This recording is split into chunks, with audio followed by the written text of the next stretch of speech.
안녕하세요. 생생법률쇼 진행을 맡은 최승호입니다. 매주 화요일 생생법률쇼에서는 생활 문화 이슈를 짚어보고 분석하는 시간 함께 하는데요. 권상희 문화평론가님 나와 계십니다. 어서 오십시오. 안녕하세요. 반갑습니다. 네, 평론가님. 요즘 왜 일이 잘 풀리지 않나? 날씨만큼이나 마음도 좀 답답한 분들이 많으실 것 같은데요.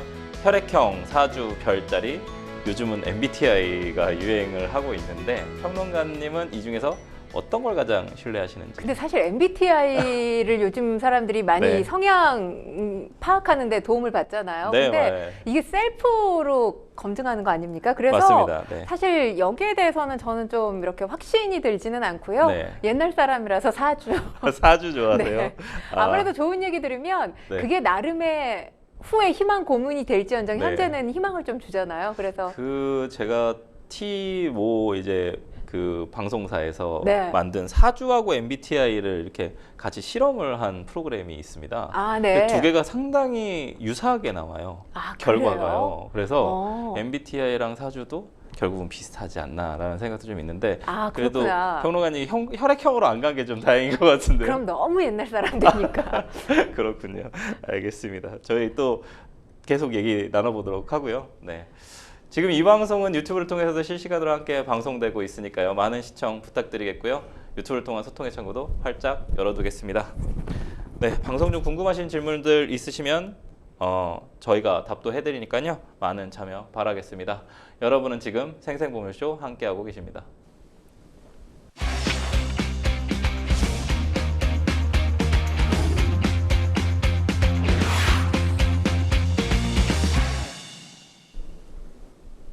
네, 첫 번째 코너는 생생 코멘트입니다. 생생 코멘트는 각 분야에서 화제가 되고 있는 인물들과 이슈를 주제로 그 말을 하게 된 배경과 의미를 다양하게 풀어내는 코너인데요.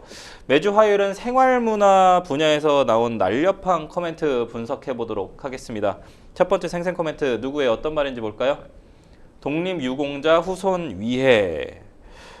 굉장히 비장하고 대단한 일을 해냈을 것 같은데 누구신가요? 가수 현. 좋은 일 너무 많이 하시는 또 와이프 또 정혜영 씨하고 같이 좋은 일 정말 많이 하는데요. 올해에도 광복절을 맞아서 81.5km, 네.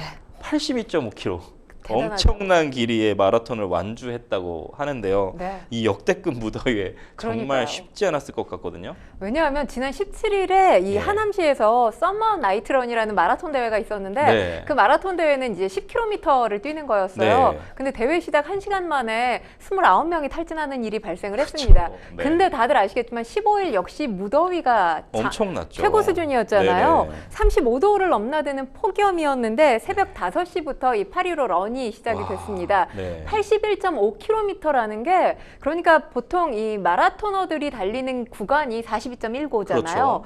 그 길이로 따지면 거의 2배에 두 가까운 배죠. 거리입니다. 네네. 그 거리를 무려 9시간 와. 1분 11초 만에 완주를 한 겁니다. 와. 사실 혼자 달렸으면 완주하기 쉽지 않은 정말 어려운 거리였을 텐데 네네. 함께 뛰는 분들이 있죠. 전 축구 국가대표 선수였던 이영표 선수, 또 네. 조원희 선수, 배우 윤세아 씨 등이 네. 이 8.15km씩 한 번에서 4번 이렇게 현과 함께 뛰기도 같이 했습니다. 동료로 뛰어주신 거군요. 네, 그렇습니다. 네.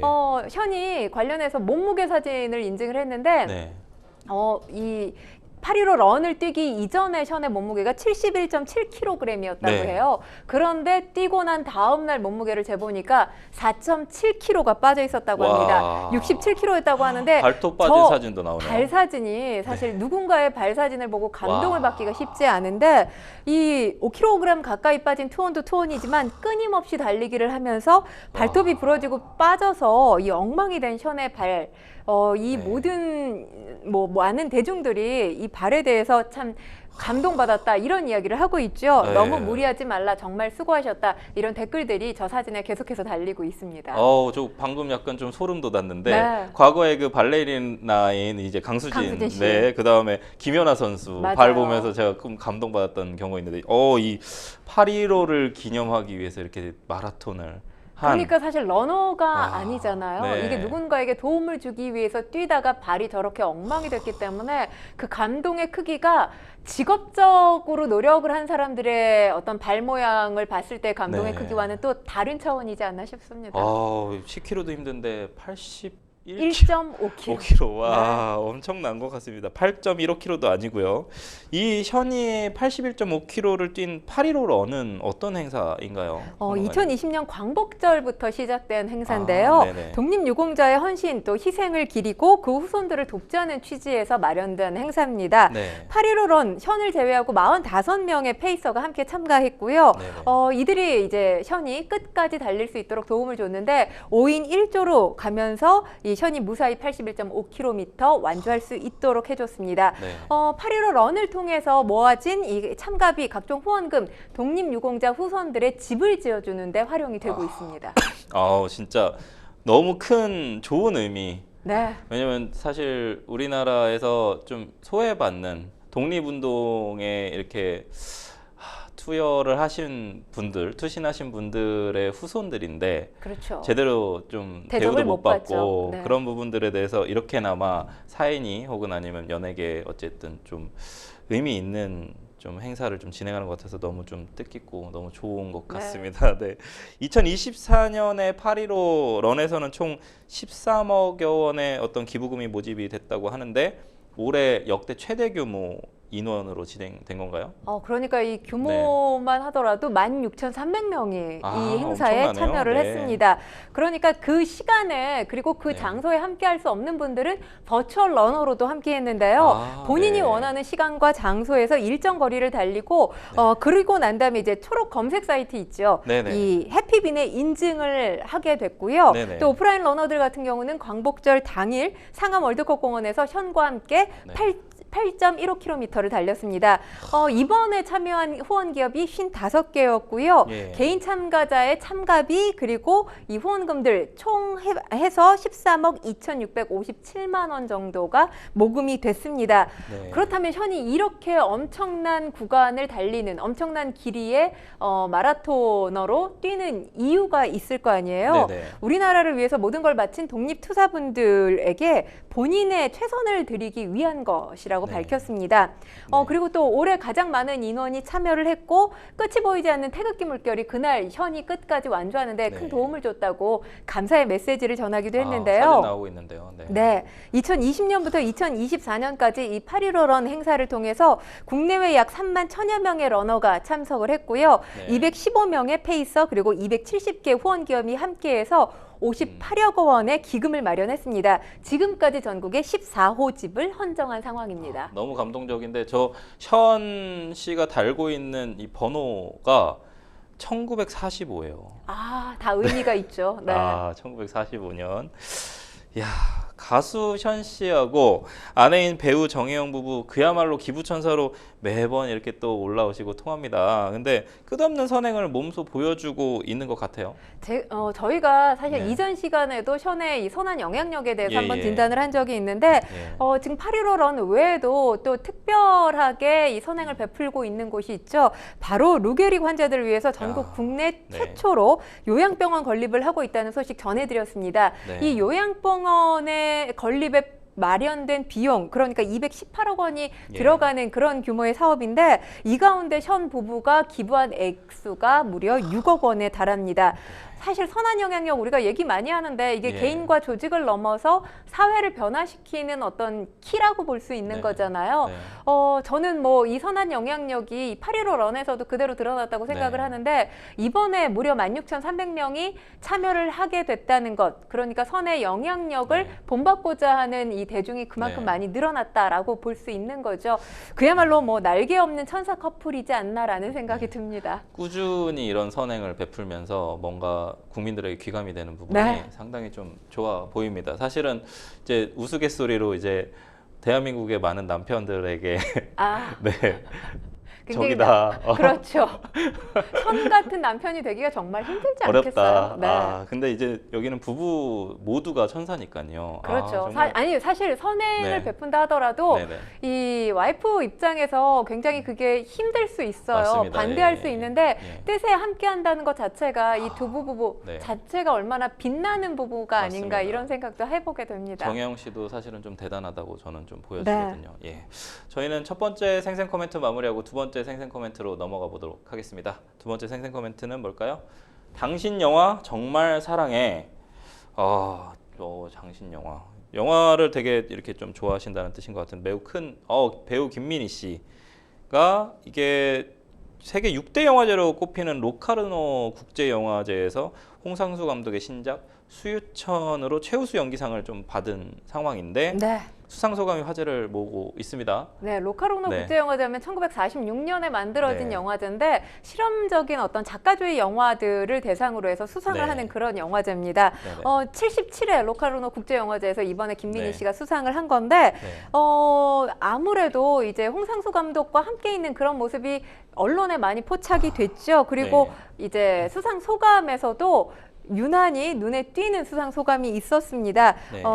관련해서 이 작품을 굉장히 짧은 시간에 촬영을 했던 것으로 보여요. 5일이란 시간이 상당히 짧았지만 굉장히 행복했다라는 이야기를 전하면서 이렇게 아름다운 영화를 만들어주신 홍상수 감독님, 저는 당신의 영화를 너무 사랑한다. 함께 작업하게 해주셔서 감사하다. 이렇게 네. 영화에 대한 애정과 홍상수 감독에 대한 애정을 동시에 드러냈습니다. 영화를 너무 사랑한다.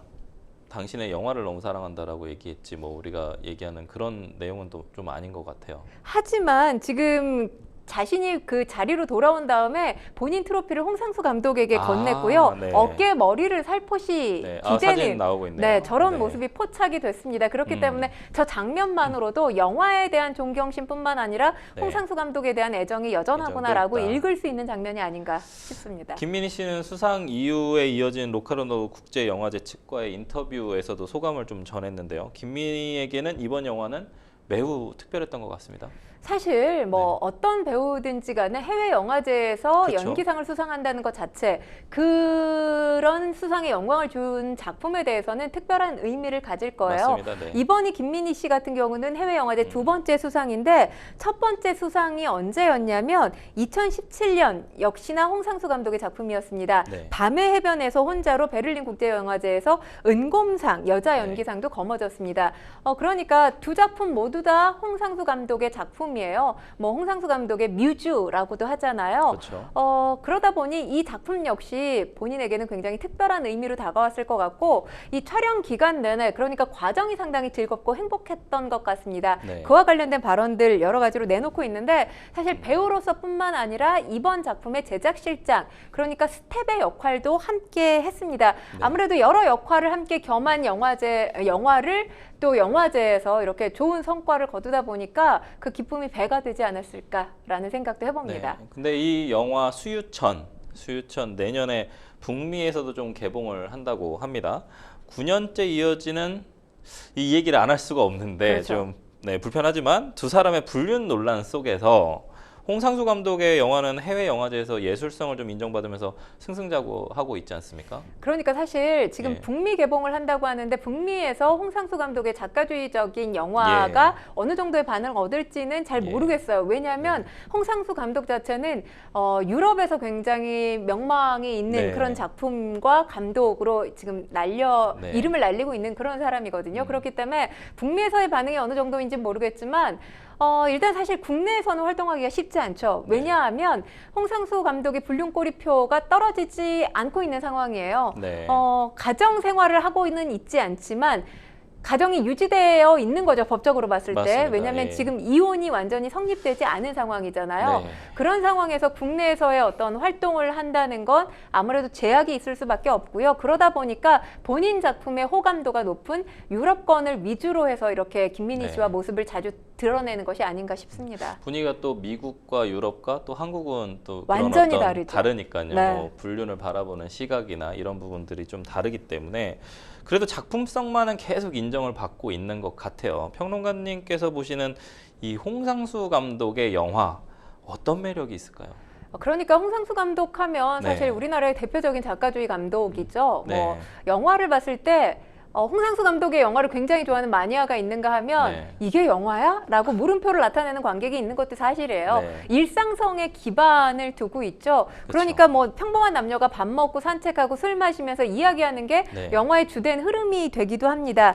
그러면서 사실 해피엔딩으로 귀결되지는 않아요. 이 씁쓸한 느낌 맞습니다. 자체, 씁쓸한 분위기 자체를 좋아하는 관객들이 있습니다.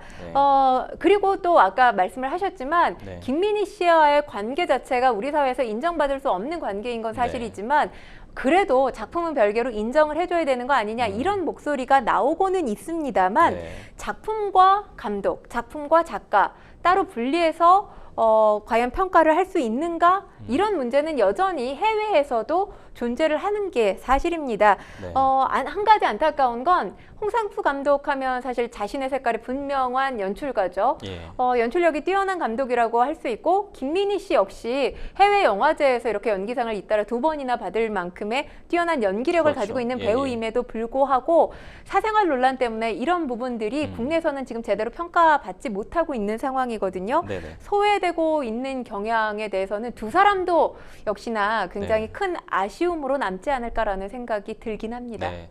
상당히 홍상수 감독의 영화가 어떤 작품성 측면에서 삶과 좀 철학적인 인생을 좀 닮았다. 약간 뭐 그런 부분들을 좀 전달을 하고 있는 것 같습니다. 그 아까 얘기해 주셨던 그 멘트가 너무 좋은 것 같아요. 일상성에 기반한. 그렇죠. 그렇기 때문에 네. 내가 경험했음직한 일이라고 네. 생각하고 보다 보면 홍상수 네. 감독의 팬이 되는 거고요. 네. 내가 경험직한 걸 영화에서까지 봐야 돼? 네. 이러면 이게 영화 같은 느낌이 들지 않기 때문에 또 이질감을 느끼는 네네. 또 관객들이 있는 것도 사실입니다. 그 영화가 이렇게 롱테이크로 쫙 흘러갈 때 약간 조금 그런 것들을 받는 것 같습니다. 그렇죠. 예. 어쨌든 향후에 이 홍상수 감독의 수유천 또 김민희 씨의 뛰어난 연기 이런 것들을 좀 어떻게 볼 수 있는지 또 보면서 또 어떤 또 반응들이 올지 좀 기대가 됩니다. 저희는 두 번째 생생 코멘트 마무리하고요. 세 번째 생생 코멘트 넘어가 보도록 하겠습니다. 세 번째 생생 코멘트 볼까요? 알랭 드롱 프랑스의 기념비적 존재. 저도 기사 봤습니다만 프랑스를 대표하는 배우 알랭 드롱의 별세 소식이 전해졌습니다. 관련된 발언 같은데요. 엠마뉴엘 우리 마크롱 프랑스 대통령이 한 발언인데 현지 시간으로 지난 18일에 알랭 드롱이 88세 일기로 세상을 떠났습니다. 저도 참 좋아했었던 배우인데요. 미남 배우시잖아요. 그렇죠. 알랭 드롱의 일대기 먼저 좀 살펴봐 주시죠. 알랭 드롱 1935년에 프랑스 파리에서 네. 태어났습니다. 네. 근데 사실 아기의 얼굴이 뚜렷하기가 어렵잖아요. 네네네, 이목구비가. 네. 근데 어려서부터 너무너무 뚜렷한 이목구비를 갖고 있었기 때문에 네네. 미남의 정석으로 아기 때부터 그렇게 불렸다고 해요. 그렇군요. 그러니까 오죽하면 만지려는 사람들이 너무 많아서 네. 엄마가 유모차에 아. 이 알랭 드롱을 태우고 다닐 때 만지지 네. 마세요. 이런 문구를 와. 붙여서 다녔다고 합니다. 네. 그런데 이 개인사를 뒤돌아보면 예. 상당히 불우한 생활을 했습니다. 네. 4살 되던 해 부모의 이혼으로 미탁 가정에 맡겨졌고요. 네. 불우한 어린 시절 갖은 자출 그리고 잦은 태학으로 점철되는 그런 시기를 보냈습니다. 네. 17살에 해군에 자원 입대를 했는데 네. 하지만 복무 중에도 이 군 생활이 순탄치 않았습니다. 네. 절도를 저지르면서 불명예로 제대하기도 했습니다. 네. 이후에 웨이터 또 시장 짐꾼 이런 온갖 잡일을 전전하다가 칸 영화제에서 우연히 영화 프로듀서의 눈에 띄게 되면서 네. 22살에 영화계에 입문을 하게 됩니다. 알랭 드롱을 세계적인 스타 반열로 올려놓은 작품은 바로 1960년 태양은 가득히라고 할 수 있는데요. 네. 신분 상승 욕구에 눈이 멀어서 부잣집 청년을 살해하는 이 위험하고 매력적인 주인공 리플리 역할을 맡아서 네. 단숨에 전 세계에 알랭 드롱이라는 이름을 각인시키게 됩니다. 네. 사실 알랭 드롱이 굉장히 인기를 얻었던 시기에 우리 한국에도 한국의 알랭 드롱이 있었죠. 바로 배우 신성일 씨가 한국의 알랭 드롱으로 네. 불리기 시작했던 시점도 네. 이 시점과 거의 유사합니다. 네. 이후에 뭐 알랭 드롱 차가운 눈빛 그리고 태폐적인 어떤 느낌을 통해서 네. 프렌치 누아르의 전성기를 열어가게 되는데요.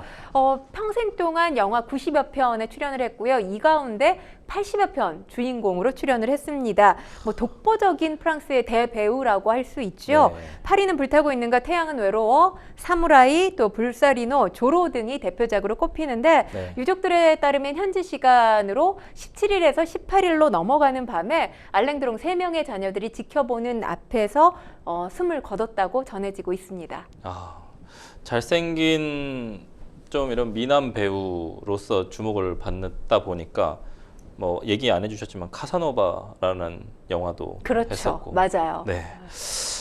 세기의 미남 정말 신성일 배우님도 워낙에 또 네. 미남이시지만 좀 아쉽습니다. 떠나보내기가 좀 아쉽습니다. 아쉽기도 하지만 네. 사실 개인사로 봤을 땐 논란이 워낙 네. 많았던 배우였어요. 여러 제가 그 얘기를 좀 여배우들과 하려고 그랬는데요. 네, 여러 여배우들과 이제 스캔들이 네. 상당했었죠. 그리고 네. 마약 또 사망한 보디가드에 대한 의혹도 있었고 네. 가정폭력 탈세 혐의 사실 논란들이 이루 말할 수 없이 많았습니다. 네. 그러다 보니까 뭐 이슈 메이커를 넘어서 트러블 메이커이기도 네. 했지요. 네. 또 가정폭력 논란이 있었던 2019년에 제72회 칸 국제영화제에서 명예황금종려상을 수상을 했습니다. 네. 그때 수상 소감이 굉장히 인상적이었는데 네. 이 세상에서 내가 유일하게 자랑스러워하는 것은 오직 내 배우 경력뿐이다. 눈물을 흘리면서 이런 소감을 밝혔는데 그러니까 배우 알랭드롱으로서의 삶은 본인에게 굉장히 큰 만족감을 줬을지 모르겠지만 네. 개인, 자연인 알랭드롱으로서의 삶은 불행하지 않았나라는 부분을 추정해 볼 수 있는 그런 수상소감이 아니었나 네. 싶습니다. 2017년 5월에 영화계를 은퇴했고요. 그리고 안락사를 하고 싶다라는 발언을 하지 않았습니까? 그래서 네. 세계인들의 주목을 받기도 했는데 알랭드롱이 안락사로 유명을 달리한 것인지 현재까지 밝혀지진 않았습니다. 얘기를 또 들어보니까 갑자기 찰리 채플린의 얘기가 좀 떠오르는데 인생은 멀리서 보면 그렇죠. 희극이고 가까이서 보면 비극이다. 네. 약간 이런 내용이 좀 떠오릅니다. 알랭들롱의 좀 별세 소식이 전해지자 좀 각계의 추모 물결이 이어졌는데요. 정말 전설 그 이상의 인물임이 좀 증명되는 것 같았어요. 프랑스는 특히 더 그럴 것 같고요. 그렇죠. 마크롱 대통령 네. 같은 경우는 스타 이상이었다라고 하면서 프랑스의 기념비적인 존재다 이렇게 네. 추모를 했고요. 프랑스의 원로 배우죠. 브리지토 바르도 같은 경우는 네. 그 무엇도 누구로도 채울 수 없는 거대한 공백을 남겼다고 애도했습니다.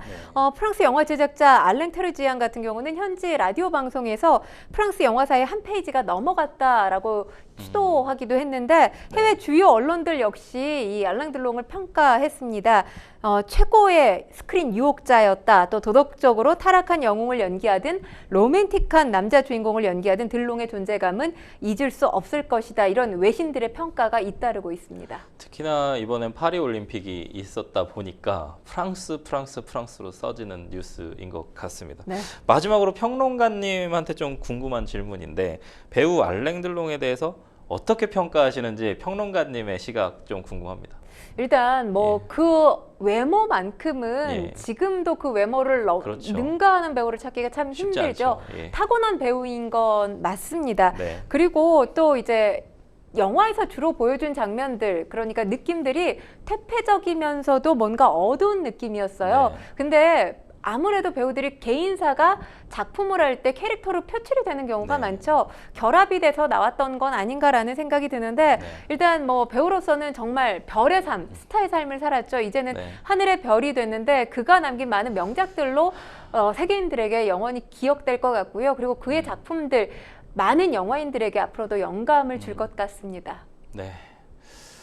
어쨌든 또 별세하신 알랭 들롱의 고인의 명복을 좀 빌면서 지금까지 생생 코멘트 만나봤고요. 저희는 뉴스픽스로 다시 돌아오도록 하겠습니다. 여러분은 지금 생생버블쇼 함께하고 계십니다.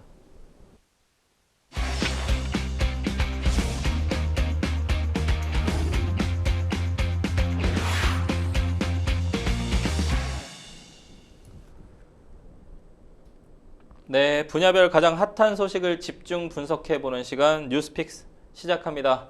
매주 화요일 생활문화 분야 주요 이슈들을 좀 짚어보는데요. 첫 번째 주제는 뜨거운 안세영 논란. 안세영 대 협회 일방통행입니다.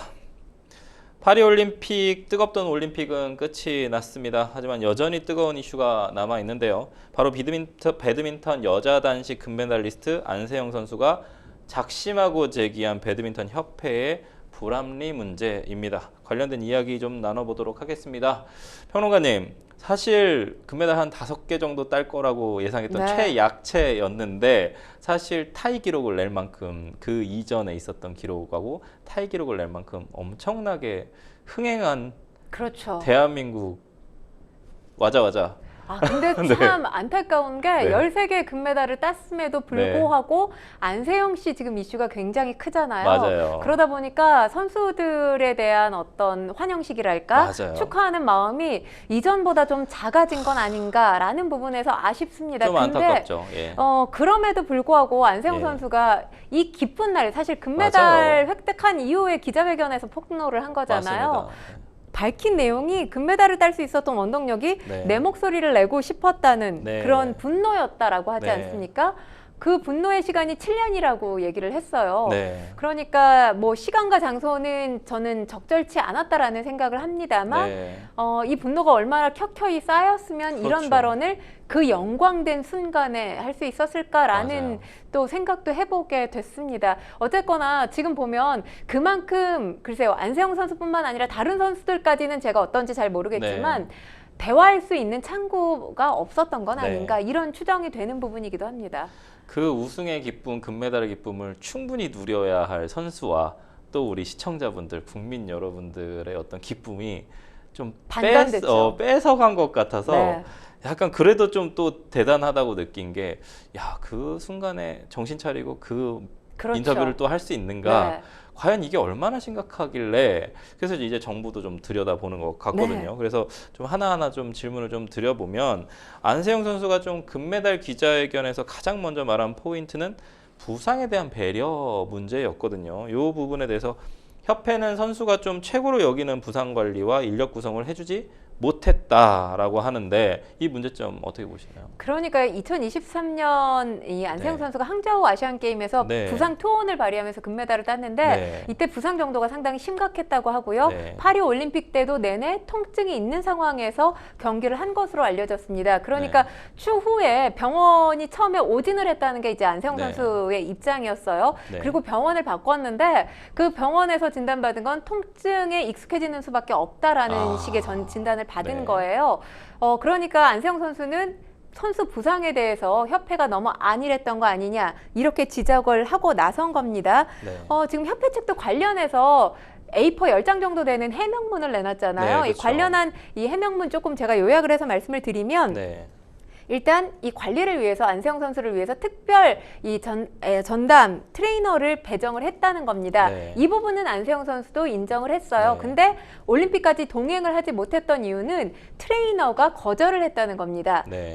이 부분에 대한 해명이 있었고요. 그리고 발목 부상 치료를 위해서 국내에 있는 한의사를 올림픽이 열리는 파리까지 이 파견해서 1,100만 원을 지출했다. 그러니까 협회로서는 가용할 수 있는 자원 안에서 이 안세영 선수를 위해서 최선을 다했다라는 입장이에요. 그리고 부상 중에도 안세영 선수가 여러 국제대회에 계속해서 참여를 했거든요. 네. 그 부분과 관련해서 너무 혹사시킨 게 아니냐 이런 지적이 있었습니다. 그런데 지난해 11월에 있었던 일본과 중국 대회 같은 경우는 협회나 감독이 다 만류를 했다고 합니다. 네. 아직까지 치료가 더 필요하니 나가지 말라고 했는데 안세영 선수가 나가겠다고 주장을 해서 출전을 했다. 이런 입장을 밝히기도 했습니다. 협회의 답변을 보면 한 발도 물러서지 않는 것 그렇죠. 같다는 느낌은 네. 시청자인 저만 느끼는 건지 모르겠는데, 우선 전담 트레이너 문제도 상당히 좀 이슈가 됐었던 것 같아요. 근데 전담 트레이너도 그 사람이 안 간다고 했다. 안세영 선수하고 계속 이제 동고동락했다고 좀 그렇죠. 얘기를 들었거든요. 근데 이제 안세영 선수는 가는데 전담 트레이너가 뭔가 뭐 연봉이나 아니면 뭐 이런 계약 종료 얘기가 좀 나오더라고요. 그래서 네, 맞아요. 계약 종료로 인해서 안 갔다, 거절했다. 전담 트레이너가 거절했다라는 표현을 지금 쓰고 네. 있다라는 부분하고, 우리는 돈을 충분히 안세영 선수를 위해서 썼다. 지불을 했다는 거죠. 이 부분도 좀 그렇습니다. 네, 저 이제 이쯤 되면 어쨌든 결국에는 이런 어떤 경제적인 문제 얘기 네. 안 할 수가 없어서 제가 좀 여쭤보는데, 경제적인 자율성이나 보상에 관한 문제도 수면 위로 좀 떠올랐어요. 안 선수의 자세한 발언은 좀 이렇습니다. 광고가 아니더라도 배드민턴만으로 경제적인 보상을 충분히 누릴 수 있다고 생각한다. 한마디로 말하면 운동 실력에 따른 정당한 보상을 받을 수 있게 계약이나 후원 등의 조건을 협회가 풀어달라. 이런 요구인 것 같은데요. 그러니까 사실 파리 올림픽 당시에 했던 폭로의 내용이 주된 내용이라기보다는 예. 돈 문제, 그러니까 스폰서와 관련된 네. 지금 제약 요건이 상당히 여러 가지가 있습니다. 선수들에게요. 그 관련해서 풀어달라는 게 이번 논란의 핵심 사항이라고 볼 수 네. 있습니다. 그러다 보니까 뭐 많은 대중들이 결국엔 돈이었어 이렇게 얘기를 해요. 네. 그런데 내 가치에 맞는 정당한 보상을 누리겠다라는 건 저는 너무 당연하다라는 생각이 듭니다. 예. 그래서 돈을 가지고 지금 논란을 일으켰다라는 시각으로 보는 건 조금 무리가 있지 않나라는 네. 생각을 하는데, 사실 안세영 선수가 항저우 아시안게임 이후에 스타 반열에 올랐죠. 네. 그 시기에 이 아시안게임에서 뭔가 눈에 띄는 성과를 거두었던 선수들이 뭐 광고라든지 TV 프로그램에 등장하는 예. 일들이 있었는데 네. 안세영 선수는 단 한 번도 노출을 하지 않았습니다. 그러니까 메달 하나로 연예인이 되지 않는다라고 하면서 파리올림픽을 열심히 준비를 했는데 네. 그만큼 이제 배드민턴만 하더라도 네. 배드민턴만 가지고도 충분히 경제적인 보상을 누릴 수 있게 만들어달라는 게 지금 안세영 선수의 요구 사항입니다. 일단 지금 협회가 가지고 있는 계약 조건을 좀 말씀을 드려야 될 것 같아요.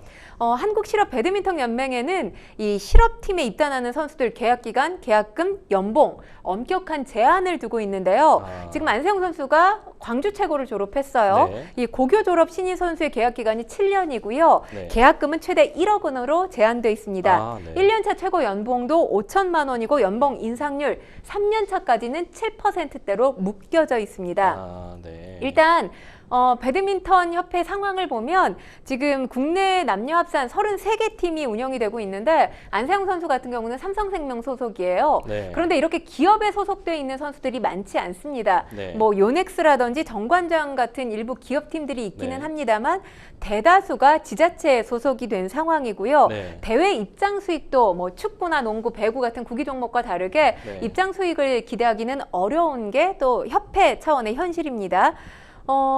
그런데 지금 안세영 선수 아까 제가 계약 조건을 말씀을 드렸지만 이런 지침을 완화해 달라는 거예요. 그리고 개인적으로도 네. 후원을 얼마든지 받을 수 있게 해달라는 그러니까요. 겁니다. 네네. 왜냐하면 과거에 신발을 두고도 한 차례 배드민턴 협회와 네. 갈등이 있었는데요. 네. 안세영 선수 개인 후원사 제품을 신겠다 이렇게 얘기를 했는데 네. 대표팀이 이 후원사 신발을 의무적으로, 그러니까 대표팀에 후원을 해주는 후원사 신발을 불편하더라도 의무적으로 신어야 네. 했던 상황입니다.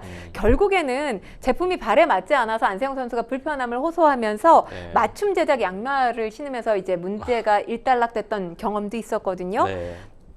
이런 문제들이 노출이 되다 보니까 아마도 안세영 선수에게 어떤 특정 기업이 후원을 해주겠다라고 제안을 하게 되면 네. 그 제안을 받아들이고 싶을 거 아니에요. 그렇죠. 그런데 개인 후원사가 생기게 되면 전체 배드민턴 협회를 지금 후원하고 있는 기업이 요넥스라는 기업입니다. 네. 그 전체 후원 규모가 줄어들 수밖에 없다는 네, 겁니다. 네, 네. 그렇기 때문에 지금 개인 후원을 불허하고 있는 상황인데 지금 안세영 선수가 그러면 얼마를 벌어들였느냐 이것도 좀 제가 말씀을 드릴게요.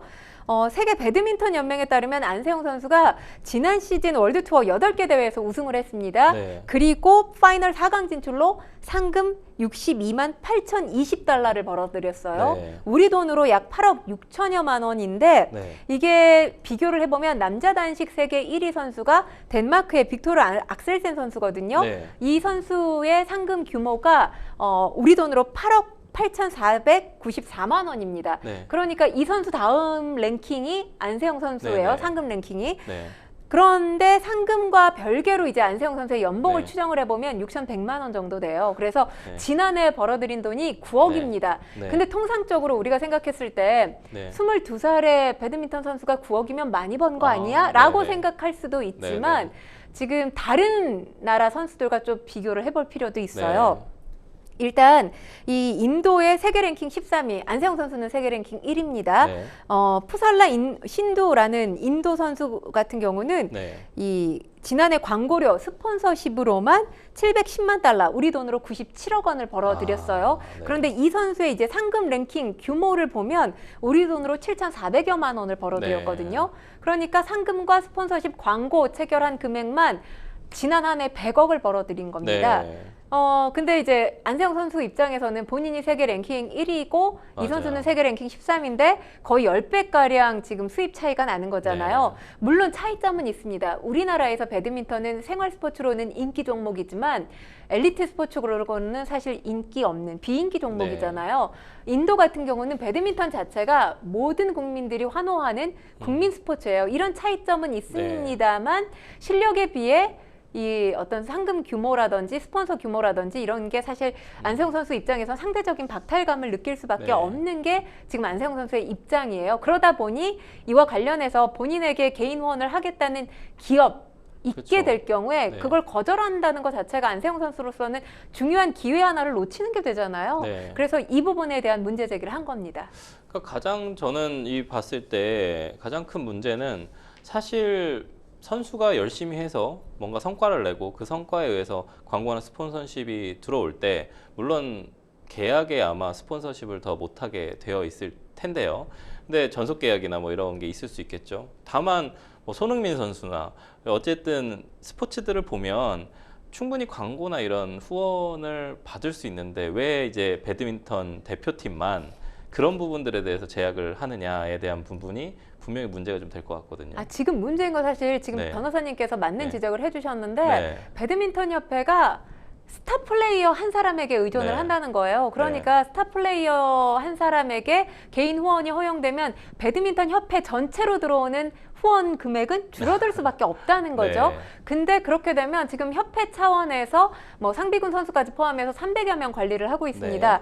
그러면 300여 명이 배드민턴을 해서 생계가 유지되겠느냐 이런 입장인데 중요한 건 언제까지 이런 식으로 계속 운영을 할 수 있겠냐라는 거죠. 이 부분에 대한 고민이 지금 배드민턴 협회의 가장 큰 과제가 아닌가 싶습니다. 그래서 계속 이제 결국 쟁점은 안세영 선수의 이제 특혜 요구인 거냐 아니면 배드민턴 협회가 시대착오적인 역행 행정을 하고 있는가에 대한 좀 이런 논란이에요. 그래서 일단 배드민턴 연맹은 신인 연봉 계약금 상한제를 약간 완화하겠다라고 발표를 좀 했어요. 근데 이게 보여주기식 대처가 아닌가 하는 좀 비판이 나오고 있습니다. 평론가님. 일단 지금 연맹이 내놓은 뭐 목소리를 말씀을 드리면 계약 기간 대졸은 5년이고 고졸은 7년입니다. 이 기간을 좀 단축하겠다는 거예요. 그리고 연봉 상한액을 높이는 방안을 추진해서 내년에 시행하겠다 이렇게 목소리를 냈는데 약간 완화라는 표현 자체가 상당히 모호합니다. 그리고 지금 약간이라는 표현을 붙인 것도 이유가 있기는 해요. 아까도 제가 말씀을 드렸지만 지금 기업이 많이 참여하지 않고 있어요. 기업은 몇 개 안 되고 대부분이 지자체 소속입니다. 그러다 보니까 지자체 같은 경우는 이 부분에 대해서 뭐 상당 부분 완화시켰을 때 부담이 될 수 있거든요. 그러면 우리는 배드민턴 선수들을 후원해 줄 수 없어. 이렇게 나올 수 있기 때문에 지금 배드민턴 연맹으로서도 이 약간 완화폭이라는 걸 어느 정도로 해야 될지 고민이 되지 않을까 싶습니다. 근데 여기에 또 추가로 또 문제 제기가 나온 게 대한배드민턴협회는 단일 종목 최대 협회인 대한축구협회보다 많은 40명의 임원을 좀 뒀다고 하는데요. 그런데 정작 임원들이 기부금을 한 푼도 내지 않아서 스폰서에 의존할 수밖에 없다. 이런 부분이 좀 지적되고 있는데 참 기이한 구조 같습니다. 이거 어떻게 보시나요? 그러니까 사실 지금 회장을 포함해서 임원만 40명. 대단하죠. 굉장히 규모가 큽니다. 그런데 수년간 기부금을 유치하지 않았다고 해요. 왜 유치하지 않았는지도 저는 사실 납득이 안 가는데 지금 임원진 수만 놓고 본다면 뭐 아주 인기 있는 스포츠 종목 축구죠. 축구협회보다 훨씬 많아요. 체육계에서는 사실 배드민턴 협회의 이 대규모 임원진뿐만 아니라 아무도 이 기부금을 내지 않았다는 것 자체가 굉장히 이례적이다 이렇게 보고 있거든요. 물론 임원진이 기부금을 내는 게 의무사항은 아닙니다. 하지만 세계 무대를 이 대상으로 해서 뛰는 선수들 지원하고 후속 세대를 양성하기 위해서는 굉장히 중요한 부분 아닙니까? 협회가 재정 확보 노력에 지금이라도 좀 더 힘을 기울여야 되지 않나라는 생각을 해봅니다. 불합리한 어떤 배드민턴 협회 좀 관행 여기에 이제 추가돼서 선수들이 운동에만 좀 전념하지 못하는 내용들이 또 좀 나왔어요. 안세영 선수가 대표팀 막내 생활을 할 때 좀 불합리한 청소 빨래 등 좀 악습에서 시달려 온 것으로 드러났는데 여기에 또 김연경 선수 우리 또 세계적인 선수지 않습니까? 배구의 김연경 선수가 또 추가해 준 얘기에 온라인상에서 좀 재조명되고 있습니다. 그 김연경 선수도 막내일 때 네. 엄청나게 뭐 빨래를 하고 이렇게 했다. 이런 운동 선수들의 좀 불합리한 관행 이게 정말 오래도록 이어지고 있는데 뭐 야구도 그렇고 축구도 그럴 겁니다. 요즘에 이제 빨래하는 세탁기도 잘 돼 있고 건조기 잘 돼 있는데 네. 이거 계속 이렇게 돼야 됩니까? 그러니까 이게 위계질서, 그러니까 예. 위계 문화가 여전히 남아있기 때문인 거죠. 예. 그러니까 체육계 역시 권위주의적인 문화가 베이스돼 있다라고 말씀을 드릴 네. 수가 있어요. 그게 깨지지 않은 상황에서 시대가 변했고 세대가 변했는데 네. 그 변화를 감지하지 못했다라고밖에 말씀드릴 수가 없습니다. 네. 근데 지금 이번 파리올림픽 때 선수들 보면 역도 국가대표 박주효 선수 네. 자신을 지도하지 않았던 코치가 함께 갔다라고 불만을 드러냈고요. 네. 그리고 은메달리스트죠. 역도의 박혜정 선수 같은 경우는 코치가 시간 체크 미숙 때문에 사실 본인이 경기에 제대로 임하지 네. 못했다라고 불만을 저도 표하기도 뭐 했습니다. 방송으로 봤습니다. 네. 네. 그러니까 과거 같으면 코치진에게 무조건 감사함만 드러냈잖아요. 그러니까요. 지금 세대는 그렇지 않다는 걸 아. 여실히 보여준 장면이거든요. 네. 시대와 세대가 바뀌었다는 것, 체육계가 인지를 하고 그와 관련돼서 시스템도 변화를 해야 된다. 이런 생각 말씀을 빨리 드리겠습니다. 데뷔를 해야겠죠. 사실은 선수들을 도와주기 위해서 있는 게 코칭 스텝이지 그렇죠. 않습니까? 그러면 선수들의 좋은 결과를 내는 것이 본인들에게도 도움이 되는 것이다라는 빨리 인지를 바꿔야 되는데 자꾸 우리가 선배니까 선배가 이제 후배 하라는 대로 좀 해. 네. 그러니까 이런 문화는 좀 바뀌어야 되지 않을까라는 좀 생각이 좀 듭니다. 안세영 선수 대한 배드민턴 협회 각자 아까 제가 한 발도 물러나지 않는 것 같다고 네. 말씀드렸는데 각자 방식을 좀 고수를 하면서 계속 대립각을 세우고 있거든요. 갈등이 좀 계속 좀 길어질 것으로 보이는데 평론가님은 좀 어떻게 전망하시나요? 자칫하면 예. 이 법적 분쟁으로 비화되지 않을까라는 생각도 해보게 네네네. 되는 게 일단 안세영 선수가 지금 개인 후원을 풀어달라고 요청을 했지만 협회는 많은 선수들 때문에 그럴 수 없다라는 입장 아닙니까? 네. 조율하기가 상당히 어려운 과제를 안세영 네. 선수가 던진 상황이에요. 이게 만약에 협회 측에서 완화시켜주지 않는다면 안세영 선수는 사실 법에 기댈 수밖에 없는 상황입니다. 네. 왜냐하면 지금 협회 규정을 보면 국가대표로 활동한 기간이 5년이 넘고 여자는 만 27세, 남자는 만 28세면 개인 자격으로 국제대회에 나갈 수 있도록 규정이 돼 있어요. 그런데 안세영 선수가 지금 여기에 해당 사항이 없는 상황입니다. 그렇기 때문에 그러니까 국제대회에서 활약을 해서 스타가 됐다고 해서 바로 협회 제약을 풀어줄 수 없다는 거죠. 협회에 어느 정도 일정 부분 기여를 하고 난 이후에 떠나라는 의미인데 지금 안세영 선수는 네. 당장 본인에게 어떤 후원 제의가 들어오면 그걸 받고 싶은 상황일 거 아니에요. 그렇죠. 그러다 보면 지금 소송을 벌일 것 같다라는 전망이 지금 다수 제기되고 있는 저는 상황입니다. 약간 좀 대한민국 국가대표인데 이런 약간 전속 계약처럼 불합리한 계약이 계속 유지된다는 것도 사실 프로스포츠로 가는 우리나라 스포츠 업계의 세계적인 글로벌 시대로 갈 때 제약이 되지 않을까 이런 부분 좀 그렇게 좋아 보이지는 않거든요. 왜 네. 개선이 안 되는지 좀 모르겠고 어쨌든 최고의 성과를 낸 파리 올림픽 선수들의 노력과 코칭 스태프의 노력이 물거품이 되지 않도록 향후 잘 뭔가 해결이 됐으면 좋겠습니다. 저는 첫 번째 뉴스픽스 마무리하고요. 두 번째 뉴스픽스 주제로 넘어가 보도록 하겠습니다. 두 번째 뉴스픽스 주제는요. 휴가 음주운전 악재 위기 맞은 방탄소년단입니다.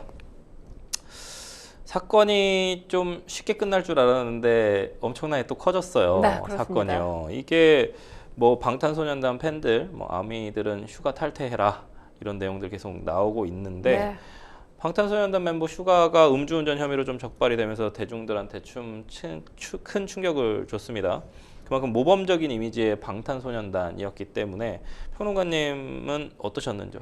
일단 미국 백악관에 초청받기도 했고 유엔 연설만 3번 그럼요. 하지 예, 않았습니까? 예. 그러니까 세계 젊은이들에게 주는 영향력이 큰 그룹의 멤버가 지금 음주운전 논란에 휘말린 거예요. 네. 그러다 보니까 아무래도 이 파장이 일파만파 커지고 있는데 네. 슈가가 왕관의 무게에 대해서 고민을 안 한 건 아닌가 이런 생각이 듭니다. 사실 왕관의 무게라는 게 명예, 인기, 부만을 의미하는 게 아니에요. 네. 그 이상의 의미를 가지고 있는데 이번 이 슈가 논란으로 인해서 방탄소년단이라는 BTS라는 그룹 자체가 이미지에 큰 타격을 입은 거고요.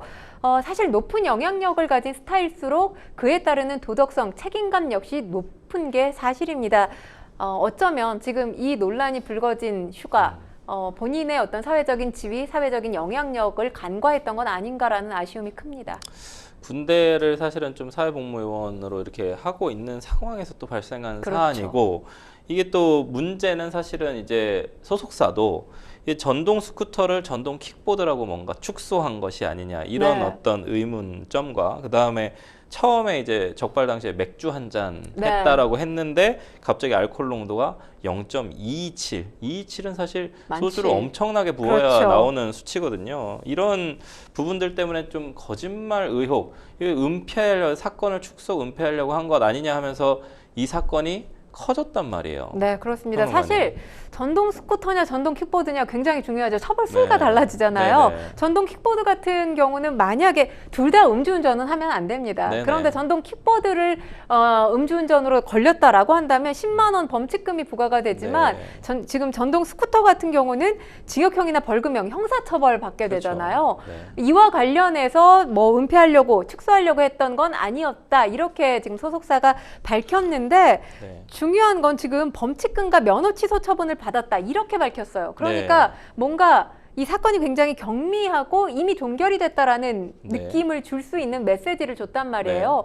이와 관련해서 경찰이 지금 하이브도 조사할 계획을 밝힌 다시 상황이거든요. 조사해야 된다. 이 자체는 사실 문제의 원인은 슈가에게 있지만 네.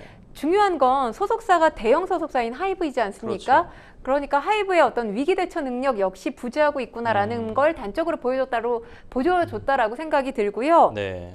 그리고 지금 혈중 알코올 농도 수치 지적을 해주셨지만 네. 맥주 한 잔으로 나올 수 없는 혈중 알코올 그렇죠. 농도 수치잖아요. 이게 가중 처벌될 수 있는 수치입니다. 0.2가 넘었기 네. 때문에 거짓말 의혹이 계속되면서 지금 여론이 상당히 악화돼 있는데 오늘 또 새로운 의혹이 추가가 됐어요. 그러니까 정말 슈가는 사면 초과에 빠졌다라고 말씀드릴 수 있는 게 네. 번호판 미부착한 거 아니냐라는 아. 새로운 의혹이 제기가 됐고요. 네. 보험 미가입 의혹까지 아. 불거졌습니다. 네. 근데 만약에 번호판이 부착이 됐다면 이것도 슈가가 애초에 거짓말을 했다라고 밖에 볼 수 없는 게 번호판이 부착돼 있다면 킥보드인 줄 알았다라는 애초에 해명이 거짓말이잖아요. 그렇죠. 그래서 이 역시 해명이 필요한 부분인데 어떤 해명을 내놓든지 간에 슈가에 대한 비판은 더 커질 수밖에 없는 상황이지 않나 싶습니다. 슈가와 또 소속사인 하이브, 네. 계속적인 좀 비판이 제기되고 팬들의 실망감들은 점점 커질 것 같고요. 이 파문들 사실 영상 공개되면서 더 네. 커졌어요. 평론가님 영상 보셨죠? 네, 봤습니다. 이거 어떻게 보시나요? 이거? 일단 이것도 또 영상과 해명이 맞지 않아요. 네. 네. 슈가 소속사가 어떻게 얘기를 했냐면 네. 주차를 하다가 넘어졌다고 해명을 했잖아요. 네. 영상 보신 분들은 아시겠지만 주차하다가 넘어지지 않았잖아요. 네. 인도를 달리다가 넘어졌어요. 그러니까 도로를 달리다 넘어졌어도 지금 음주운전이기 때문에 비판받을 수밖에 없는데 인도를 달리다 넘어졌기 때문에 네. 이 역시 영상과 해명이 맞지 않는 부분이고요. 예. 지금 인도 주행하면 안 되죠. 범칙금을 내야 한다. 이런 목소리 나오고 있습니다. 경찰이 그래서 또 결국에는 슈가를 소환 조사하기 위해서 일정을 좀 조율 중인 걸로 알려졌습니다. 소환이 조금 늦어지는 것 같기는 한데요. 어떤 이유가 있을까요? 일단 뭐 이번 주 중에 결정될 거다 이렇게 네. 밝힌 상황이긴 합니다. 네. 슈가 신분 때문이겠죠. 사회복무요원인 신분이다 보니까 맞습니다. 지금 소속사와도 조율을 해야 될 뿐만 아니라 병무청과도 조율할 필요가 네네. 있어서 좀 늦어진 것으로 보이는데 네. 가장 중요한 게 포토라인에 서느냐 서지 않느냐의 문제였잖아요. 맞습니다. 네. 포토라인에 세우지는 않겠다는 게 경찰의 아. 입장입니다. 근데 그것도 약간 또 특혜처럼 또 보여질 수도 있지 않습니까? 그러니까 이게 사실 포토라인에 서는 게 변호사님 아시겠지만 특별한 기준은 없잖아요. 맞습니다. 근데 이제 아무래도 고 이선균 씨와 관련해서 논란이 그렇죠. 크지 않았습니까? 지금 슈가 같은 경우는 음주운전, 이 혈중 알코올 농도 수치가 분명하게 나와 있는 네. 상황이에요. 그래서 뭐 그것만으로도 사실 음주운전 혐의가 입증된 상황이라고 볼 수 있는 건데 네. 이선균 씨 같은 경우는 그 당시에 마약 검사를 했지만 양성 반응이 나오지 않은 상황에서 네. 포토라인에 계속 세웠고 주말에도 조사를 하지 않았습니까? 네네. 그리고 이선균 씨가 극단적인 선택에 이르면서 이 경찰에 대한 비판의 목소리가 컸기 때문에 그와 관련해서 좀 경찰도 고민을 했던 게 아닌가라는 생각을 합니다. 네. 이 와중에 또 방탄소년단 팬덤 분열이 엄청나게 뭐 근조화안도 보내고 막 이러고 있는데 사실 방탄소년단 2025년에 완전체 복귀할 생각이었단 말이에요. 그렇죠. 아, 이번 휴가 논란으로 좀 가능할지도 미지수인데 평론가님 전망해 보신다면. 지금 사실 걱정되는 게 네. 거짓말 논란이 잠잠하다 싶으면 하나둘씩 지금 터져 나오고 있거든요. 네네. 더 이상 거짓말 논란이 지속되지 않는다면 방탄소년단의 완전체 모습은 내년 6월이기 때문에 기대 가능하지만 이게 계속 이어진다면 그 역시 예단하기가 어렵지 않나 싶습니다. 네, 좀 안타까운 일입니다. 네, 생생보험쇼 어느새 마칠 시간입니다. 오늘 함께 해주신 권상희 평론가님 고맙습니다. 고맙습니다. 네. 방송이 끝나더라도 상담 접수는 계속 되니까요. 변호사들한테 무료 법률 상담 받고 싶으신 분들은 평일 오전 9시부터 오후 6시까지 02557-829번으로 연락 주십시오. 생생보험쇼 오늘 이만 인사드리도록 하겠습니다. 시청해주신 시청자 여러분 고맙습니다.